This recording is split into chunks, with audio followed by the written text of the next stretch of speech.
When I have like real hard workouts, man, you know, especially like jujitsu class, like, you know, I rolled for the first time in a while last night, and I rolled like, you know, deep into the class. Like a lot of times, you know, you go 5 or 6 guys and you just don't want to do it anymore. You're just done. Yeah. But this like gets me one extra roll. I feel like it's not easy, but it gets me one extra roll. Sure. And at the end of it, where I'm like, wow, I feel all right. Yeah. It 100% gives you a boost. And with Shroomtech, it helps me with my stamina and training, so I can go 3 more rounds, 4 more rounds, 5 more rounds to be better when I compete. And when I compete, I don't have that adrenaline dump. I'm not tired after my matches. Recently, I just competed in a couple of tournaments, and I took Alpha Brain and Shroomtech, and I felt great.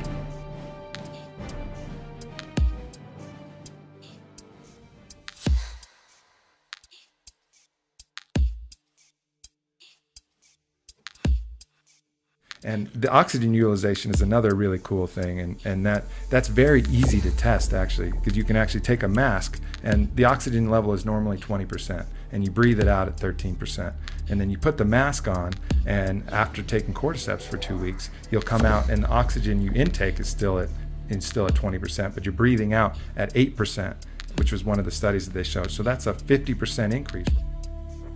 But it doesn't give me that cracked out Red Bull There's boost. no stimulants in it. So surrounding the cordyceps, which is providing cellular energy versus glandular energy. Glandular energy is basically tricking your body to release adrenaline. That's what caffeine and all these things are doing. Right. You're basically releasing more adrenaline. So you feel like you have energy, but your actual cells, which are still using the ATP cycle to produce energy, don't have any extra energy. So you push harder because you think you have more energy. And you crush your adrenals. But you crush your adrenals, pushing that button over and over again, until the button just doesn't have as much to give. The button just turns to a leathery sack. Yeah, this is operating on a totally different mechanism, and that's why you get that kind of physical burst.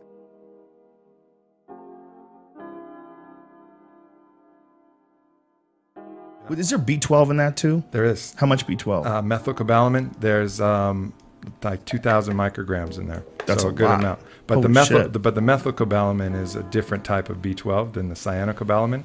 Cyanocobalamin actually creates a molecule of cyanide when it's released into the body, but methylcobalamin is called methyl B12. A lot healthier for the body and a lot better.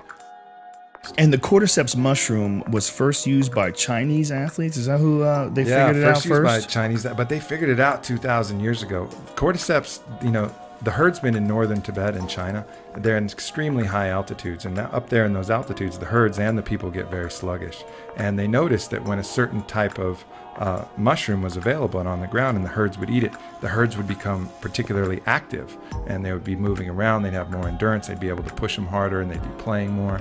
And so back in the day, that was your biggest cue if you were just a person kind of looking around. So they took a look at these and they tried them themselves and found the same results.